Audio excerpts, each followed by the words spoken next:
Hello everyone and welcome to another update video for Distant Worlds 2.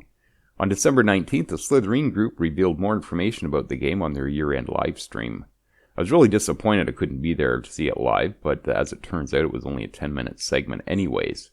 Everything that was revealed there has been posted to the Matrix forums for discussion, and I will link to that post in the description below. I have a nice handy list of things we know so far about the game, and I will get to that list in a minute, but first let's have a look at the screenshots that were revealed in the live stream.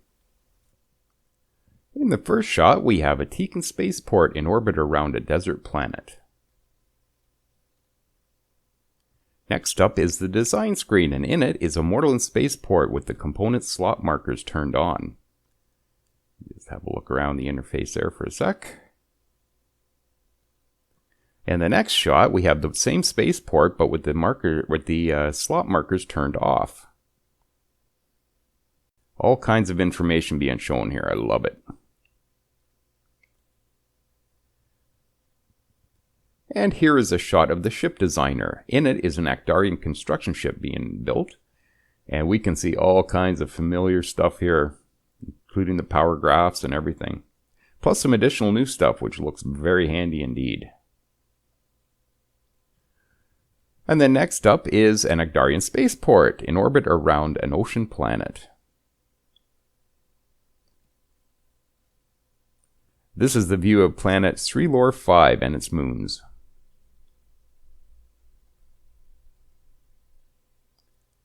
And here's a good view of a red gas giant with a mining station in orbit.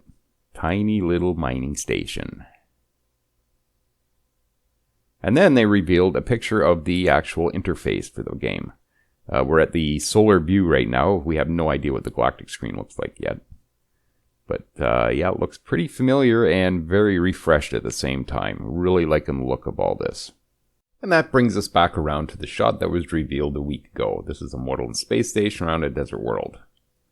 There is one more shot that I'm not going to show here because it was posted just for the people in the forum, so I'm not going to reveal that here. You'll have to follow the link down in the description to see what that shot is. So rather than look at my ugly face, we're going to watch a slideshow of all these shots while we talk about all the things we know about Distant Worlds 2.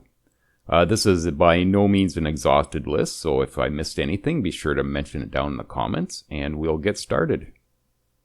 This list, by the way, is in no particular order whatsoever, but I figured this would be my absolute favorite point of all this, is release date in 2020. Yes, finally we can look forward to an actual release of this game. I would say it's going to be later third, fourth quarter of the year. Beta testing hasn't even started yet, so I doubt that we'll see anything before like the first half of the year. So it's definitely going to be the third or fourth quarter when we see this thing released. Distant Worlds 2 has been in development for 4 years, and it'll probably be 5 years by the time it's finished. Just as a comparison, Distant Worlds 1 had a total of 9 years in development with all the expansions and everything. The game will feature a full 3D engine on a 64-bit architecture, and Elliot also mentioned that he'll be doing a 32-bit variety as well. You won't be able to play like the largest Galaxies or anything, but you'll still be able to play Distant Worlds 2 on older machines. A fully scalable interface will also be featured, which will be a relief to those suffering with large monitor issues in the fonts in Distant Worlds 1. Also, if you don't like the look of the tiny little ships and space stations, you'll be able to scale them up to look a lot more like Distant Worlds 1 if that's what you prefer.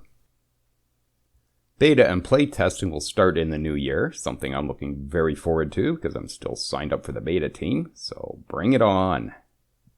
And larger Galaxies. They have tested with 2,000 stars in one of their unoptimized development builds, so who knows what's going to be possible after they do the final optimizations. The ship designer now uses full 3D models. The ships now have a hull rating which works alongside Shields and Armour. Damage can now leak through shields, which is a pretty scary thought when you think about it. There are now particular hulls and sizes to ship class designs unlocked via research. You can research heavy destroyers, fleet destroyers, and fast destroyers, each of which is a more advanced and larger destroyer type of hull, then given different rules. As you can tell from the various screenshots, information is just all around better displayed for the user. As far as modding goes, it is a major consideration as development continues. And while talking about modding, they are building the game to be very robust about accepting 3D models or texture replacements. This is meant to make modding of ships and stuff just a little bit easier. In case you're wondering, moons will still orbit planets and planets will still orbit stars, so that's going to give a really good look to the whole living universe. Considering the screenshot that was initially revealed to us a week or so ago, it showed a definite day side and night side to the planet's surface, which tells me that the planets will indeed be spinning. This might be just speculation on my part, but I'm going to go out on a limb and put that in the list anyway. Sensors for both ships and bases will play a much larger role than they did previously in Distant Worlds 1. The new Empire policy settings will allow you finer control over the game automation. Small to medium-sized ships can actually fit inside spaceports and will actually be able to see that happening as freighters and passengers arrive and depart. There is a seamless zoom in and zoom out, just like before, so we'll be able to zoom into a ship and then zoom all the way out to Galactic view. Very cool. Some weapons will have the ability to partially or fully bypass shields and armor. Others will have the ability to target specific components. Just think of ion weapons from Distant Worlds 1, but with more variety. And here's one I'm sure we'll all love. Saves and loads are extremely quick with the new engine. Thank the 4X gods for that one. Per character automation, meaning that you can probably set up your spy to steal research and just get them to keep doing that until you tell them to stop. So no more having to redo these spy missions all the time, which is amazing.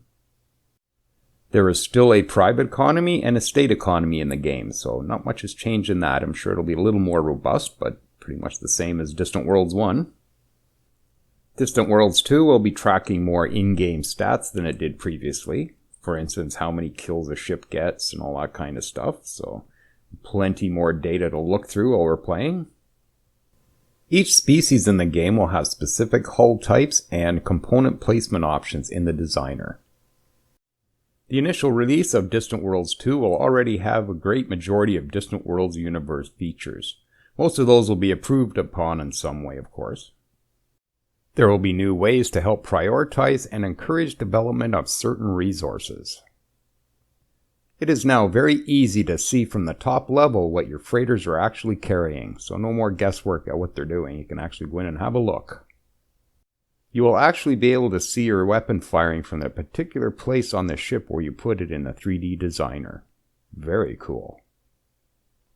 Most ship components also have a freighter/bomber size version and have upgradable hulls, and in some cases faction unique hulls for fighters and bombers as well. Bases at colonies will no longer be of infinite size, but can still get very, very large regardless. The firing arcs for weapons are no longer 360 degrees, but the arcs are fairly generous regardless. The AI in Distant Worlds 2 is significantly smarter than the AI in Distant Worlds 1, so expect smarter decisions coming from the AI. This next one pretty much confirms that there will be no multiplayer on release, but they are doing a considerable amount of work at balancing. They're doing this for future support for multiplayer, so we can maybe expect that a little ways down the road, but it probably won't be around for release at this time. Each faction also has more unique technologies than they did previously in Distant Worlds 1. Staying true to the original. With everything that's been shown to this point, it's quite obvious that the dev team has gone out of their way to keep the original feel for the game.